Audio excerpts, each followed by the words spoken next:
Improvement exam को लेकर बहुत से बच्चों के सवालात होते हैं, तो मेरे पास कुछ कमेंट्स हैं जिनके मैं आंसर करूंगा, अगर ताकि बाकी लोगों के भी अगर ये क्वेश्चंस हैं तो उनको भी इनके आंसर मिल जाएं।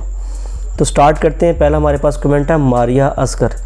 सर मेरे 440 आउट ऑफ 520 मार्क्स हैं, मैंने अगर 9 पूरी इम्प्रूव की तो क्या हर सब्जेक्ट के वो मार्क्स काउंट होंगे जो ज़्यादा होंगे दोनों पेपर्स में से? फॉर एग्ज़ाम्पल अगर बोर्ड के एग्ज़ाम में मेरे बायो के 57 मार्क्स हैं और मार्क्स पहले हैं और इम्प्रूवमेंट के एग्ज़ाम में 55 हैं तो कौन से वाले काउंट होंगे? और अगर मेरे 9 पूरे इम्प्रूव करूं तो इसी तरह अगर पहले मार्क्स के मैथ के 50 थे और बाद में 55 हो गए तो कौन से वाले काउंट होंगे? प्लीज़ बता दें, I shall be very thankful to you. तो इसका इस तरीके से, क्योंकि आप लोगों ने क्लास 9th का पूरी का दाखिला भेजा है तो आपके टोटल मार्क्स चेक होंगे। मसलन आपके 440 मार्क्स हैं तो ये चेक होगा कि आपके 440 से बढ़ गए हैं या कम हो गए हैं।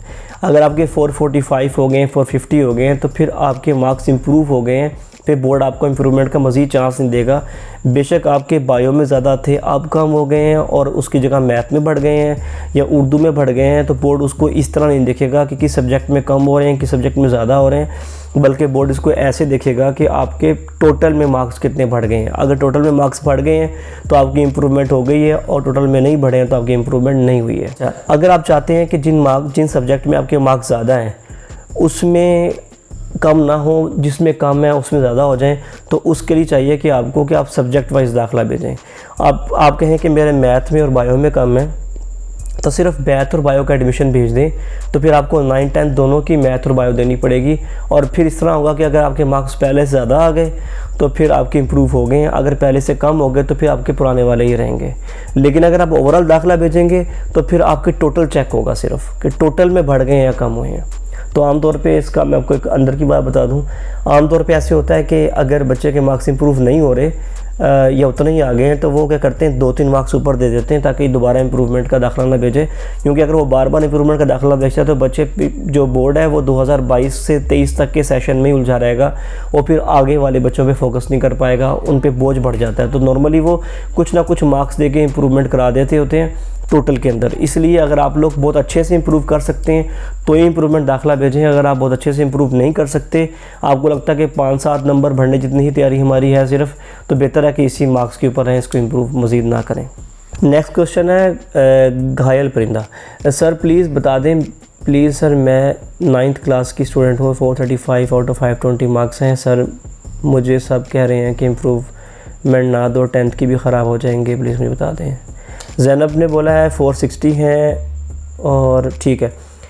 इसमें ऐसे है कि अगर आप लोगों के मार्क्स है ना 435 आउट ऑफ 520 9th में और आप इम्प्रूवमेंट करना चाहते हैं तो ये सच है कि इम्प्रूवमेंट के चक्कर में आपका 10th डिस्टर्ब हो जाएगी। वो 10th का सेशन पहले ही बहुत छोटा है, आपके मार्च में एग्ज़ाम होने वाले हैं तो आपके पास तकरीबन 6-7 माह है, 7 या 8 माह है, तो आपके पास टाइम थोड़ा है। तो मेरा मशवरा यही है कि आप 10th पर फोकस करें, क्योंकि 9th 10th के लिए 450 के अराउंड मार्क्स होना अच्छे हैं। आप 435 ले लिए आपने, आप 435 ही दोबारा ले लेते हैं 10th में, तो प्रैक्टिकल के मार्क्स डाल के आप 900 क्रॉस कर जाएंगे, तो वो अच्छे मार्क्स हैं, आप इसमें गुजारा कर सकते हैं। अगर आपने एफएससी के मार्क्स बताए होते ना कि मेरे प्री इंजीनियरिंग या प्री मेडिकल के 435 है, तो हाँ मैं ज़रूर आपको मशवरा देता कि आपको इम्प्रूवमेंट के लिए अप्लाई करना चाहिए, क्योंकि उसमें बहरहाल आपको यूनिवर्सिटी में कम्पीट करना होता है एडमिशन के लिए, तो उसमें मार्क्स चाहिए होते हैं।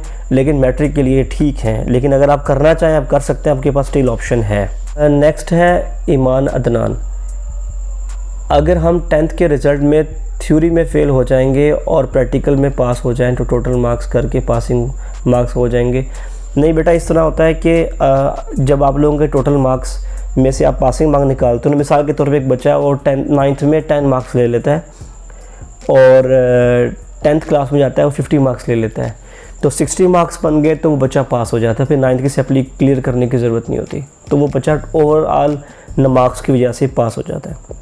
लेकिन ये थ्योरी के काउंट होते हैं, इसमें हम लोग प्रैक्टिकल के ऐड नहीं करते, ठीक है। थ्योरी के सिर्फ थ्योरी के देखने आपने 33%, पहले क्राइटेरिया 40% था, लास्ट टाइम 33% था, इस मरतबा जो क्राइटेरिया वो आ जाएगा 33% आता है या 40% आता है, उसके अकॉर्डिंग अगर आपके 9-10th के मिला के बन जाते हैं तो आप पास हो जाओगे, लेकिन वो थ्योरी के होने चाहिए, उसमें प्रैक्टिकल के ऐड नहीं होंगे। नेक्स्ट है लूज़र गेमर। सर 9 क्लास की इम्प्रूवमेंट दे सकता हूँ, मेरे 56% आए। हाँ जी दे सकते हैं। जो मैंने बात वीडियो में की थी 50% वाली एग्जांपल, वो इस तरीके से थी कि जिन बच्चों के 50% से कम मार्क्स हैं, जब वो इम्प्रूवमेंट एग्ज़ाम देंगे तो उनके अगर 50 से बढ़ जाएंगे तो चांस ख़त्म हो जाएगा, ये बात मैं कह रहा था। लेकिन उसकी परसेंटेज नहीं, आपकी 56 के आपके 96 भी हो तो आप इम्प्रूव कर सकते हैं। तो आप कितने भी परसेंटेज है आप इम्प्रूवमेंट एग्ज़ाम दे सकते हैं, बोर्ड की तरफ से कोई भी पाबंदी नहीं है। ये थे आपके क्वेश्चंस। आप मज़ीद क्वेश्चन पूछेंगे तो इंशाल्लाह कुछ ऐसे क्वेश्चंस हुए जिस पे मुझे लगा कि बाकियों को इन्फॉर्म करना चाहिए तो मैं ज़रूर वीडियो बना दूंगा। अपना ख्याल रखें और इस वीडियो में आप मज़ीद क्वेश्चन पूछ सकते हैं। You are welcome. अल्लाह हाफ़िज़।